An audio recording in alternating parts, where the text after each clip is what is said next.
So in today's lesson, I'm going to discuss male and female reproductive hormones. So we're going to start with the male reproductive hormones. In order to do that, we need to remind you of some basics of the male and female anatomy along the way, so that you can understand when I discuss a particular part of the anatomy that you know where that hormone is coming from or going to. So the male gonads, yes, that's a word, is the testis. So testis is singular, testes is plural, testicle is kind of like the English word we use for that. And that is where, why are we discussing that? That's where the male gametes or sex cells are produced. So if we're looking at the male anatomy and we look at the scrotal sac, inside that you'll find the testis. And if we zoom in on the testis, we'll be able to see these little tubules called seminiferous tubules. And zooming in even further into that, you'll see that that is where sperm are actually produced.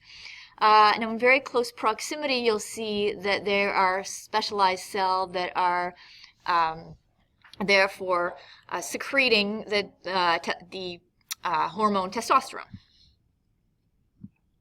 So the female gonads, the female sex cell producing organs, are the ovaries, of course, and that's where eggs or ova are produced. So let's take a quick look at that. So if we were to look at a cross-section of the female reproductive system, what you see are two ovaries, one on each side, and then you have these fallopian tubes, one on each side.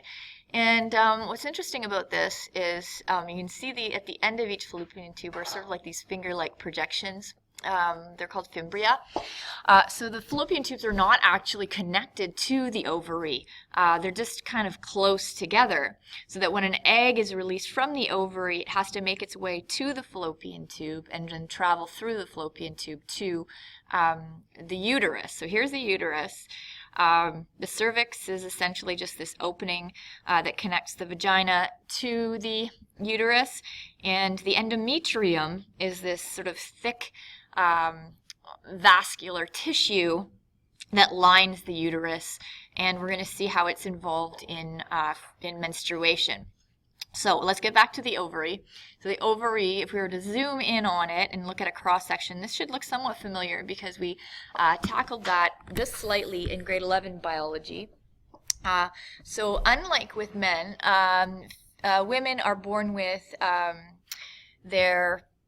all of their ova that are not really fully matured, and so once a month, every month at the beginning of puberty, one of these primary oocytes matures and then is released from the ovary. But we will get into that detail a little bit later. So although it's not the intent of this particular video to go into the details of human reproduction, I do want to remind you that it is a haploid egg cell and a haploid sperm cell that fuse to form a diploid zygote, and that will eventually form into the embryo and then the fetus. So if we look at this, you know, we have our oocyte that begins after the ovary releases the mature follicle. And fertilization doesn't actually happen in the uterus. A lot of people think it does, but it doesn't. It happens in the fallopian tube. And in fact, that can cause problems because sometimes this fertilized egg can implant itself in the walls of the fallopian tube, and that can cause internal hemorrhaging and death even in the woman who's pregnant at the time. So if we look at each of these stages of zygote development, I believe we did that last year in one of our biology labs, then eventually at the point where the embryo the zygote is ready to implant itself into the wall of the uterus, we're looking at days 6 to 7, and at that point it's called a blastocyst. So, 6 to 7 days after initial fertilization is when an implantation actually occurs. Ms. Vandenberg, to the office, please. Okay, so now we're ready to start talking about the endocrine system and how it relates to the male and female reproductive hormones.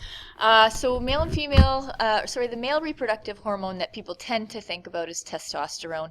I'm sure you would have guessed that had we been in class. I want to remind you that that our steroids will have that sort of four-ring structure, and so when I look at this, I can tell that it's likely to be one of our steroid or lipid-soluble hormones.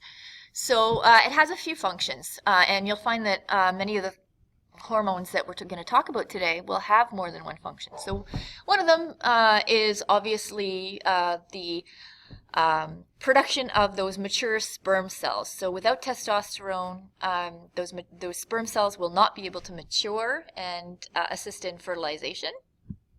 Again, not the intent of this lesson to go through the details of this because it was looked at last year. But sperm cells, before they're ready to and capable of fertilizing an ovum, have to go through maturation. And again, that's happening in the seminiferous tubules of the male gonads. And eventually that results in 4 haploid cells per primordial germ cell. And as you were probably taught in your Fully Alive class in elementary school, testosterone is also going to be responsible for those, what we call the secondary male sex characteristics, right? So we're going to see, testes and penis maturing and enlarging. We're going to see that testosterone will play a role in sex drive. At puberty, all of a sudden you start to have maybe more crushes on girls and so on and so forth. A development of facial and body hair. So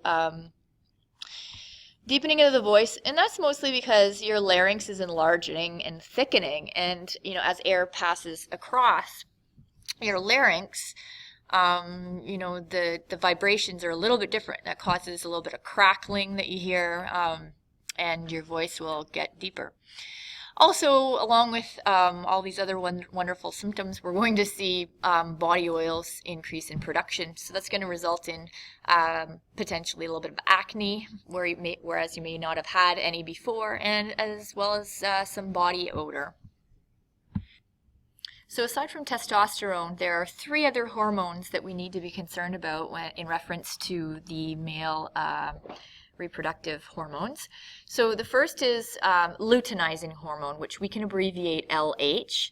And the role of LH is to stimulate that testosterone being produced in the testes. The second one is what we call follicle stimulating hormone, or FSH. And as the name suggests, well, the follicle is the sperm in this case. So the follicle stimulating hormone, FSH, is going to stimulate sperm production and maturation. So there's more to this coming. It's going to get complicated, so I'm going to try do my best to break it down. So I want to remind you before we go any further about just the anatomical aspect of this, which is, our hypothalamus is here in the brain along with our pituitary, and they're very close, and the anterior lobe is responsible for the secretion of some important hormones here. So together with the male gonad, the testes, the hypothalamus and the pituitary gland are also each secreting separate functional hormones. Okay, so both luteinizing hormone and follicle stimulating hormone are going to be released by the pituitary gland, and but they operate on a negative feedback loop, which means that there is a set point in terms of the amount of LH and FSH at certain points that ought to be in the bloodstream, and we need to control that. So this is how it sort of works. The hypothalamus at puberty, when we're looking at the body developmentally being and also social emotionally being ready to think about reproduction, then the hypothalamus is going to release gonadotropin releasing hormone, or GnRH. And so what GnRH does when it's released from the hypothalamus, is it's going to signal to the pituitary gland to start to release both LH and FSH. And so what's going to happen once FSH and LH are released? Well, we're going to just start to see testosterone being released, and it's going to create those secondary sex characteristics. And what is LH going to do? Or sorry, FSH? FSH is going to start the sperm maturing.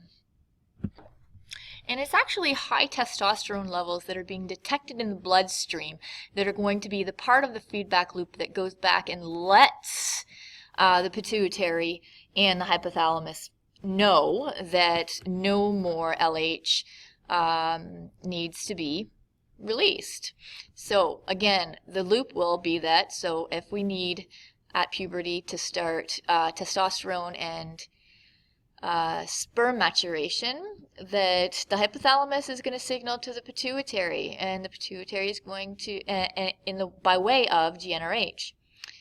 The pituitary is going to secrete LH and FSH, and those are going to result in testosterone release and sperm production.